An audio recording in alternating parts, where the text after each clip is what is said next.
a.m. Money Masterclass here on Money9. I'm Krishnakumar, and today we are going to be discussing how to invest and how to choose your first mutual fund, especially in today's day and age during these pandemic times when there's so much need for cash. When you take that cash out and invest in a mutual fund, what is the best way of going about it? To answer all those queries, we have with us Mr. Kaustubh Belapurkar from Morningstar joining us here on Money Masterclass here on Money9. Kaustubh, thank you so much for being with us. Simple thing before we get to the whole rigmarole of investing in mutual funds and etc. We live in these times when cash is king. It's the most important thing for household expenses to medical expenses to everything. You need to have so much cash in mind. But in this environment, when you invest in a mutual fund, what's the mental makeup that one should have while going towards investing in mutual funds? Sure. Hi, Krishna, and thanks for having me. So, I think it's a very pertinent topic to discuss, especially given the times that we've been living in. I think there are a few sort of things that investors need to keep in mind, and the COVID pandemic has only kind of reinforced that message. When you think about investing, I think the first few things that investors need to think about getting in place first is some sort of an emergency fund that they have available at any point of time. At least 6 to 12 months of expenses. God forbid, there is a curtailment of cash flows, be it salary or any other business income. You need to have that in place. You also need to have, basic insurance in place, be it health insurance or life insurance. I think those are the basic things, even before we start talking about investments, that investors need to keep in mind. The other equation, which is very important when, which we think about, typically as an investor, when you think about investing, you always think about investing after you've spent the money, right? So if you have an income, the equation that most people think about is my investments or my savings is income minus expenses, right? The simple flip that I recommend investors to make, and it's a very powerful flip, is think about expenses is equal to income minus investing. So first, decide how much you want to invest, and that drives how much you can spend from your monthly salary or whatever cash inflows you get, rather than investing what is left after your expenses. I think that's a very, very powerful sort of personal finance sort of change that I would urge investors to think about, especially the ones who've just joined the workforce or looking to start the investing journey. That will make a whole lot of difference as you go along your investing journey. Right, that's a wonderful way of introducing 101 in mutual fund investment lesson. Not just mutual fund, but any investment. First, figure out your expenses. Thank you, Kaustubh, for putting that into perspective. Having said that, having discussed all of this, now we're at that stage where we've decided it's time to put money into a mutual fund. Tell us, mutual fund is not a monolith. There are equity funds, there are debt funds, there are balanced funds. You can invest it through an SIP on a regular basis, or put an entire chunk of money in one go in one mutual fund. Now, there's so many ways of going about it. In these trying times, what is the best way? Is an SIP the best way, or is it just taking out a chunk of money and putting it in a mutual fund at the right time, timing the market, as they say? Is that the best way? What's the best way of going about it? Sure. So there are several parts of that question. So let's probably take one by one. So I think the starting point for any investor when he thinks about investing is, what is the end goal or the purpose of this investment that I'm making? And there could be several goals in mind, right? So it could be a short-term goal. I just want to buy a house or want to put a down payment for a house. I just simply want to go on a vacation. Or a long-term goal, which a lot of us aspire, that I want to retire by so-and-so age, and I need to have money, a nice little pool of money available for me to live, comfortable retirement life, right? So you have to first think about what is your goal. And as every investor, you should be asking yourselves that what are the various goals that I could have in mind, right? And the earlier you start is better. I think that's the one thing that everyone needs to keep in mind. Once you've decided what your goal is and you have a reasonable idea of what the time horizon is, right? So I spoke about short term, long term. The other thing that derives the kind of investments you need to make is the time horizon of your goal, right? Because the investment that you would think about making if your goal is only 6 months down the line, as compared to an investment goal that is, say, 20 years or 30 years down the line, the construct of the funds, the type of funds you would buy would be very different. And, you alluded to that there's such different kinds of instruments that are available: equity funds, money market funds, debt funds. It is the purpose of those funds to meet your goals. And the beautiful part is, the Indian mutual fund industry is pretty diverse. So you will find funds to meet any kind of goal, be it from a 1 day or 1 week sort of goal, going all the way till 30, 40 years of investment. So I think that's very important to keep in mind. Right. In this environment, would you say it's better to go for a, when it's the first mutual fund that you're investing in? Is it the first mutual fund when you're selecting it? Is it better to select an equity fund or a debt fund? Is there any specifics to it, or it's again highly individualistic depending upon what your own money goals are? Yeah. So I think it has to be driven by goals. And, we always talk about the importance of asset allocation. I cannot emphasize more on the importance of asset allocation, simply because, like I said, different goals will derive different asset allocations. If you have a long-term goal and you have, again, the other element that I should bring into is also the propensity for risk taking, or, the element of risk that you introduce in your portfolio. And I'll talk about that from the context of volatility, right? We all know equity is a volatile asset class in the short term. We've seen that. We've seen how March was a time where equities fell anywhere between 30, 40, March 2020 fell between 30 to 40%, right? As an investor, if I'm a 10, 15, 20-year investor, I don't mind that kind of volatility.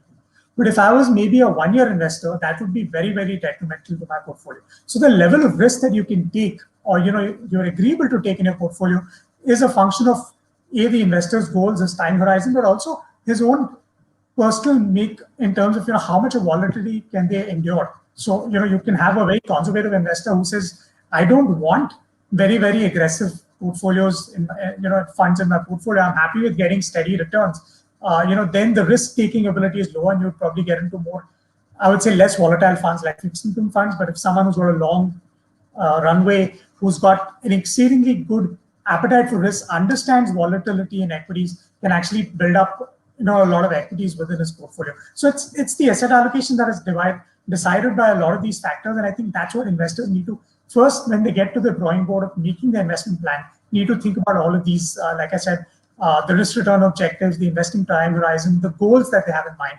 before we decide on asset allocation. All right. My next question is rather simple.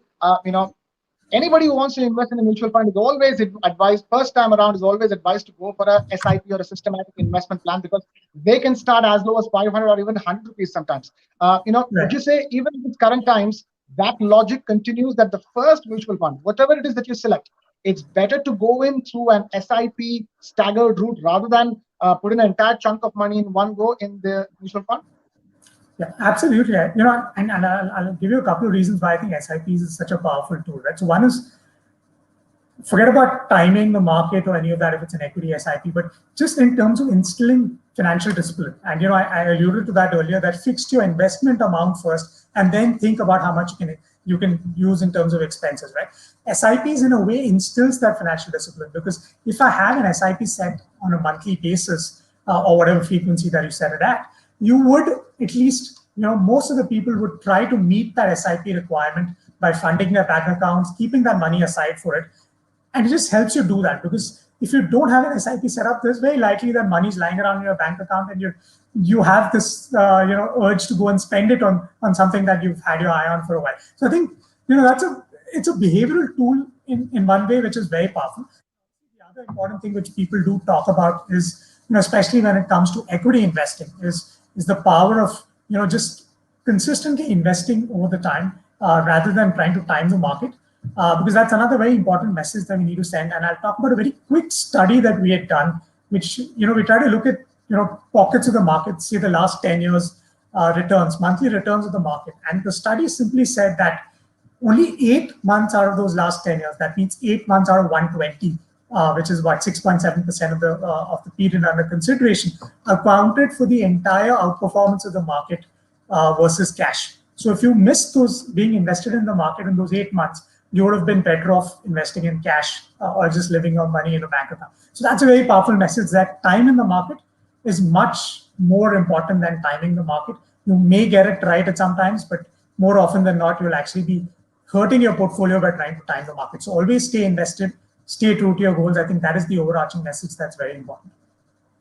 Absolutely. And if I were to ask you, be the devil's advocate, and ask you, if for some reason there is some amount of a chunk of cash lying around, maybe a lakh or two or even more than that, and then the person wants to take it all and put it in a mutual fund rather than a fixed deposit. So far the Right. person has been invested in fixed deposits or national savings certificates, so one of those things. But now that person wants to take that chunk of say 1 lakh or 2 lakh rupees, which can be useful for in the future for a child's education or something like that. Right. That money, if it has to go into a mutual fund, then one shot, then what would you suggest? Yeah. So again, it would depend on the kind of fund I'm doing it. If it's a, say if it's a three to 4 year investment that I'm making, ideally I would be picking a fixed income fund. I wouldn't even look at equity. And in that case, I would just simply go and put it in one shot because the volatility of investing in fixed income is, it's much lower, and you don't really have to time the market from that perspective. So if you have lumps of money lying around, fixed income investing, just go do it in one shot. Equity becomes more interesting because obviously we've seen the way the markets have run up. So I would then advise that you could stagger your investments. You don't need to do a very long drawn one, but 3 to 6 months just to avoid any sort of precipitous missing precipitous drops in the market. So you can just auto tune it to about 3 to 6 month SIP. That would work perfectly well. As long as obviously if you have a 5 year plus horizon in excess of that, because that's what we would recommend for equity investments. All right, and just a question of, there is always the equity funds and debt funds are two polar opposites. There is this thing called as the balanced fund. When and where does one choose? What is the situation in which one chooses a balanced fund? Right. So that's a great question, Krishnakumar. So as an investor, you have two options, right? You can do it yourself by buying individual equity and debt funds. And like I said, asset allocation is the mothership in terms of deciding what kind of funds and what proportions you buy, right? The balanced fund, in a way, will do both for you.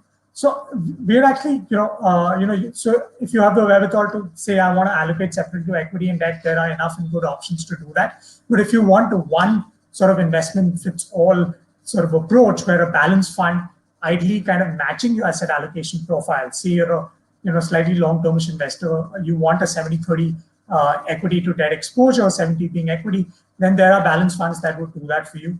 Similarly, if you're a more debt aware investor, you want maybe a 20-80, 20 equity, 80 debt, there are what they call the conservative allocation funds also. So there are funds available.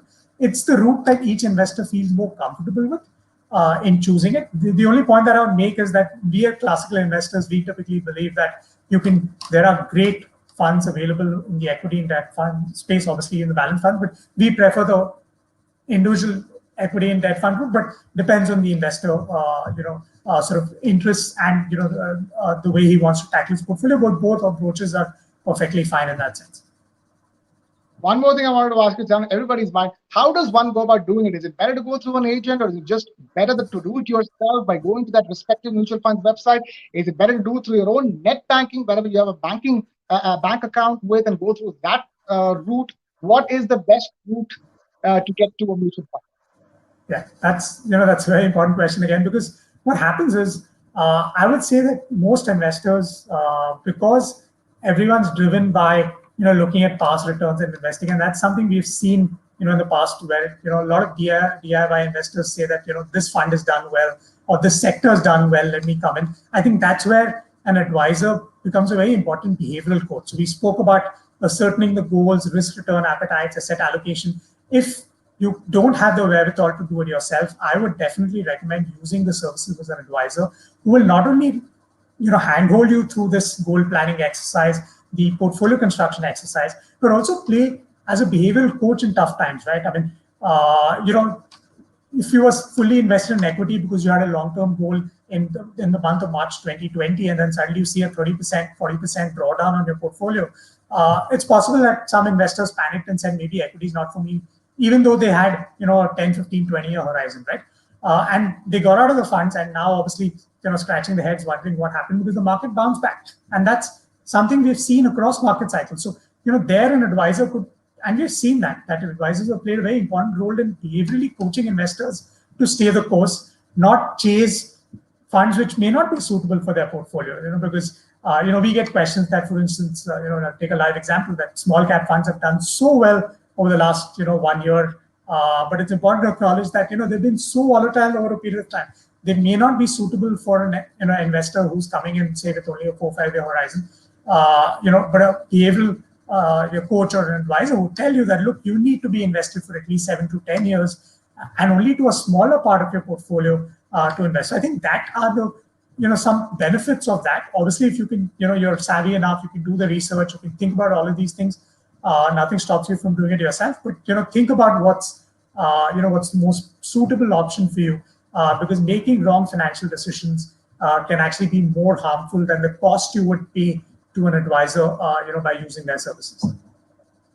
A very important point that you make. Don't worry about that little sum of money that you think you're, expending by giving to a financial advisor. In fact, that's a sort of an investment in itself, because when the tough times kick in, that's when that investment pays off, because you have a sounding board, you have somebody who's knowledgeable about the financial investments that you're making, and they can guide you through it.